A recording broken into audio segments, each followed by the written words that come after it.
The Gina Carano lawsuit is moving forward against Disney and Lucasfilm into mediation, but that's not the only headache the House of Mouse is facing. For you see, the media is learning about how Elon Musk might be just about to wage war against Bob Iger, and perhaps more. We'll explain right now.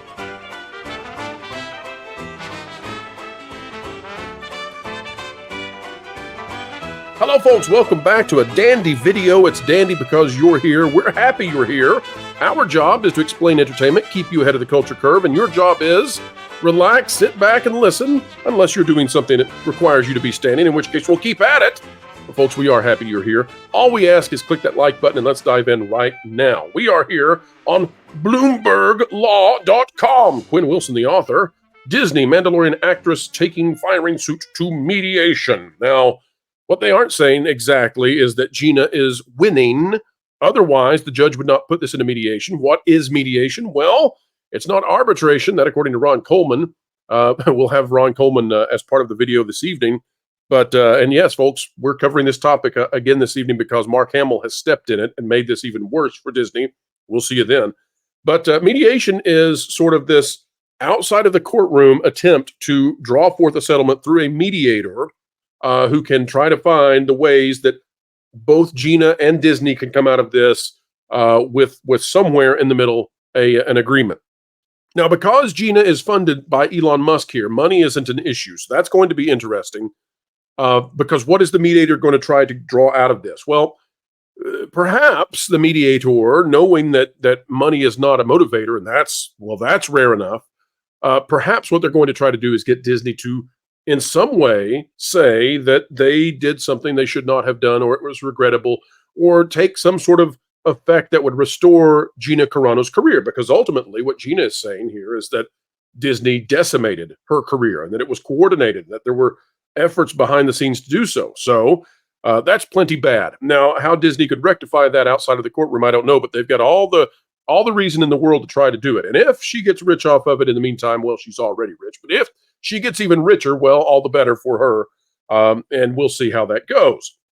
But the fact that it's going means that she's winning, because if this were a case that had no merit, if the judge did not believe that this had any chance of success, well, they wouldn't be going to mediation. The next step after mediation, by the way, will be Gina going into depositions with Kathleen Kennedy on the hook, with Leslie Headland perhaps, with Favreau, Filoni, Bob Iger even, maybe Bob Chapek, you never know.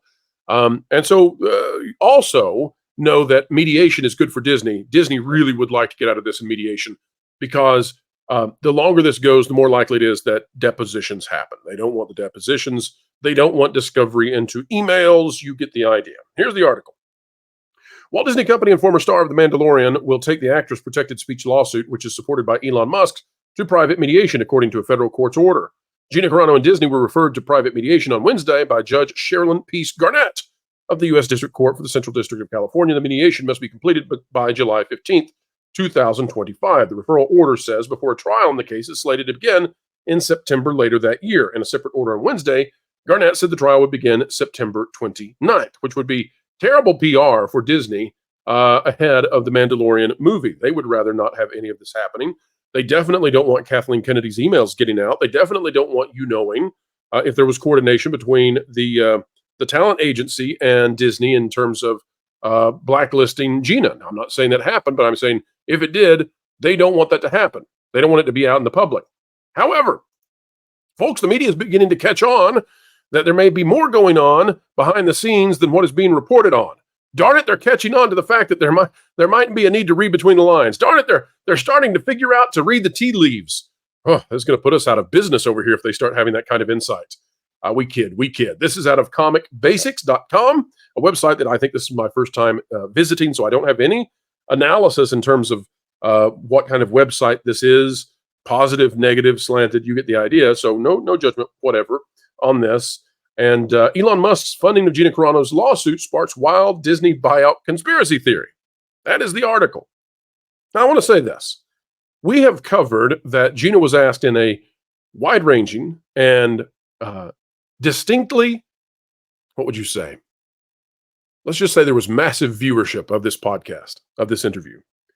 Gina was asked in the interview about Is Elon attempting to, take over Disney? Is this part of a bigger plan? Gina was asked outright, point blank, and she didn't deny it. Instead, what she said was that ever since she had been fired, the Disney stock had been going down, and ever since Elon Musk got involved, the stock had been going down. Okay. When you're asked point blank that, and you're sort of the fulcrum of what's happening here, not sure that we can call this a conspiracy. So it's definitely a theory that Elon Musk might be engaged in something to, at some point get some kind of control over Disney.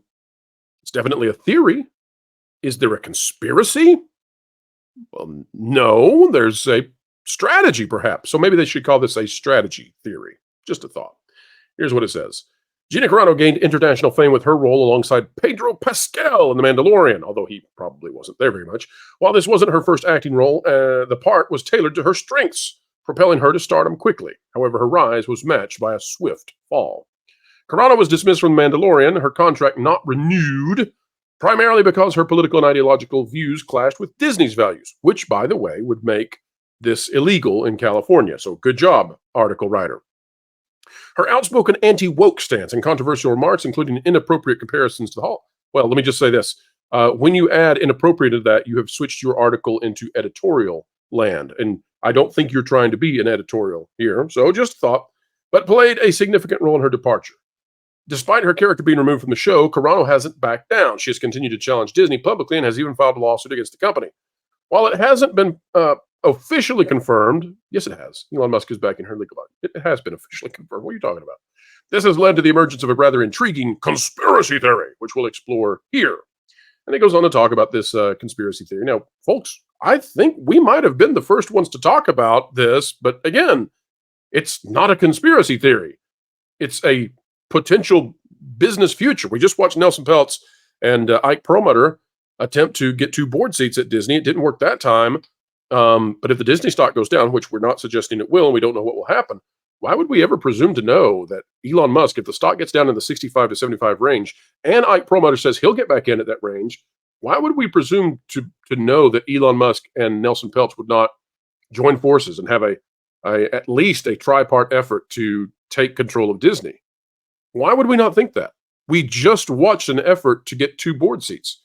If the Disney stock goes down, and if Elon Musk is doing things which are driving the stock value down, why would we not think that the world's richest man, by many measures, would get in and try to have an influence over this company? All right, let's find out who is this conspiracy theorist that they believe started this whole thing. We'll watch here. This is out of Instagram. Louise Parkz. I don't know. Louise Parkz. And this is off Instagram. We'll see what this says that the website seems to think is outlandish and crazy. Here we go. If Elon Musk buys Disney, this is the path he's going to take. Gina Carano is suing Disney right now, and Elon Musk is paying for her lawyer bills. Why? Because typically if somebody sues a major corporation, they can't afford to go to trial. They will just settle out of court. So far, this is just matching up with what Elon said. So not a conspiracy thus far. Sometime. But Elon Musk says, that's interesting. I'll pay for that. You go ahead and go to trial with them. What happens if they go to trial? Well, then they have to release all of these documents and everything becomes public record that they don't want to talk about. Kathleen Kennedy, Leslie Headland, emails, you betcha. And what happens to the stock price? It just keeps going down, maybe to a point where Elon Musk could afford to buy it for a pretty penny. All right, and that's where it goes a little bit off the rails. Elon Musk is not likely to buy outright Disney. However, form a group of individuals of extreme wealth and come in if the Disney value drops even more, let's say 30, 40% more, bring in a number of individuals, companies, and organizations. Well, that might happen. And why would we think it won't happen? We've watched Nelson Peltz and Jay Rasulo and Ike Perlmutter attempt to get 2 board seats. Wasn't successful. But if the stock drops again, the pressure is going to build. So I have no idea why this would be deemed a conspiracy theory whatsoever. I don't understand, unless you just don't understand the situation. Someone who always does understand is Marvin. I'm going to bring him in now. Marvin, you've been watching the situation with the Gina Carano lawsuit going to mediation. Of Clearly course. going forward. And also this evening, we're going to be discussing with Jonas G. Campbell and Ron Coleman the fact that Mark Hamill is making this far harder for Disney to win. So, Marvin, what do you think? Is this all part of some grand plan that Elon Musk has to take over the House of Mouse, or is it just a conspiracy theory by the wackos? No, look, there's no conspiracy theory here. I don't think Elon Musk has any aspirations of purchasing Disney, as entertaining as that would be.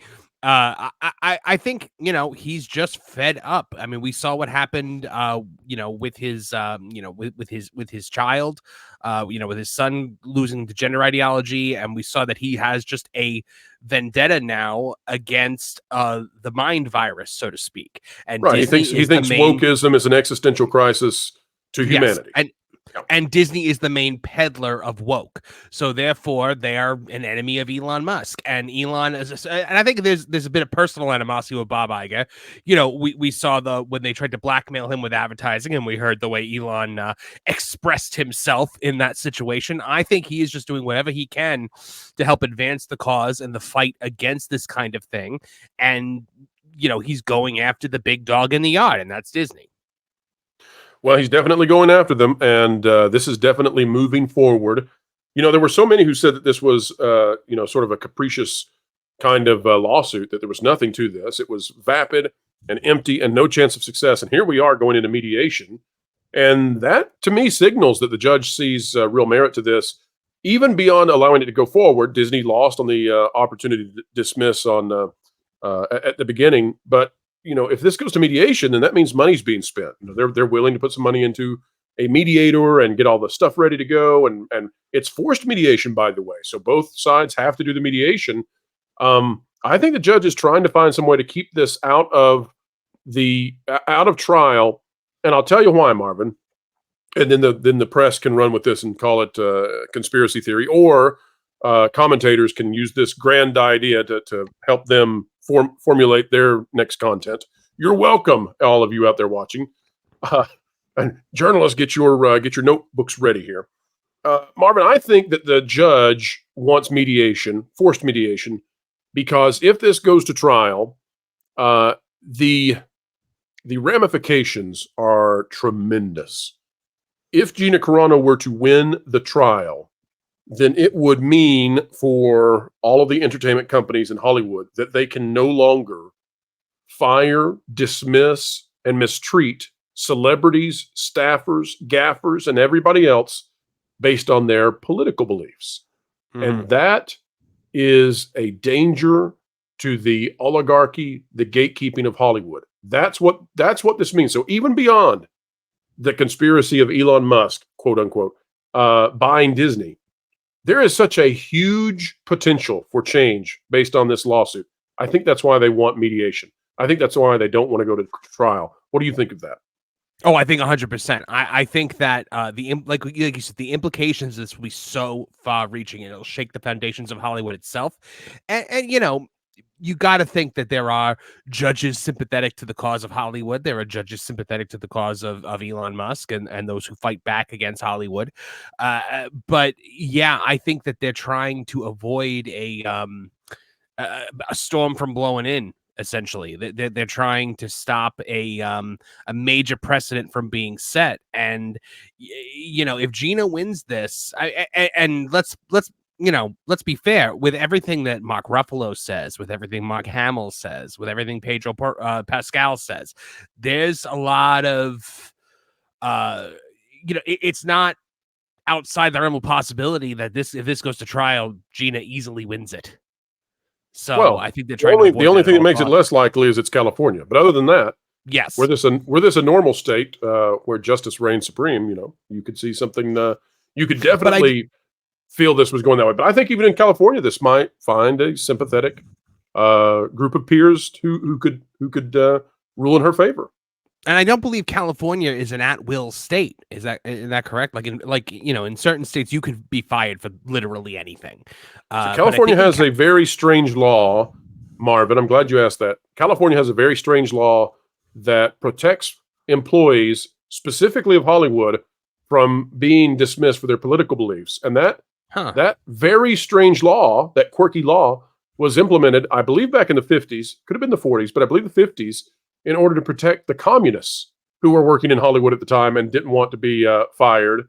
And so, yeah, a law made for the Red Scare is now protecting conservatives in a very hostile state towards them. Oh, the Golden State, it is not anymore.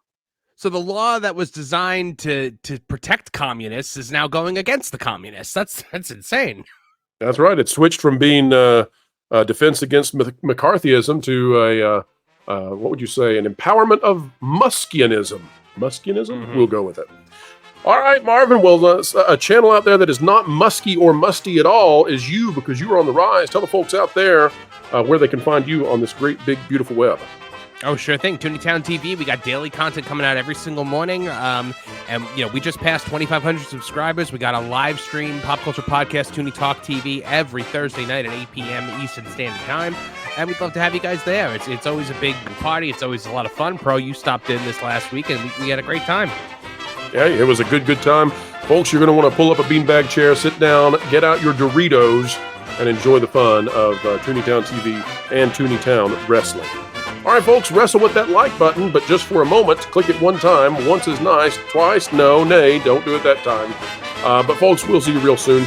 Share, subscribe, send us out on your favorite social media platforms, and drop a comment down below. Folks, until next time, keep learning, keep growing, and keep having fun.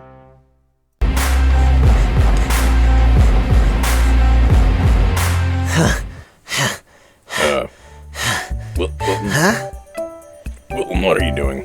Well, I was feeling really behind and uneducated on all the happenings in the entertainment world.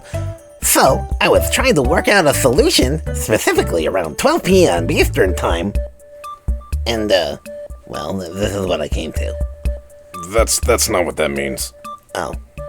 But, why wouldn't you just watch Midnight's Edge on Mondays, Wednesdays, and Fridays? And on Tuesdays, on WDW Pro's channel, you got the Pro Show, and on Thursdays, you got That Park Place with Jonas and Vash. Jonas? That guy sucks. Well, feel free to jump in the chat and remind him of that regularly. I won't feel free. I am free, baby. But I think you forgot something important. What's that? On Wednesday nights at 9 p.m. Eastern Time, there's something really special that happens on Floros from Under a Rock. Ah, right. Under a Rock, where we don't simply talk about entertainment, we actually try to be the entertainment. Which, Floral, you're actually kind of dragging the show down, you know what I mean? Well, theoretically, you and everyone else knows now what's happening at 12 Eastern Time throughout the week. Yep.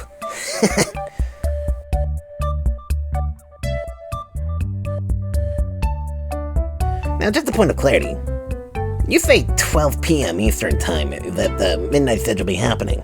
Is Tom gonna commit to being on time? Well, that's a fair question. Okay.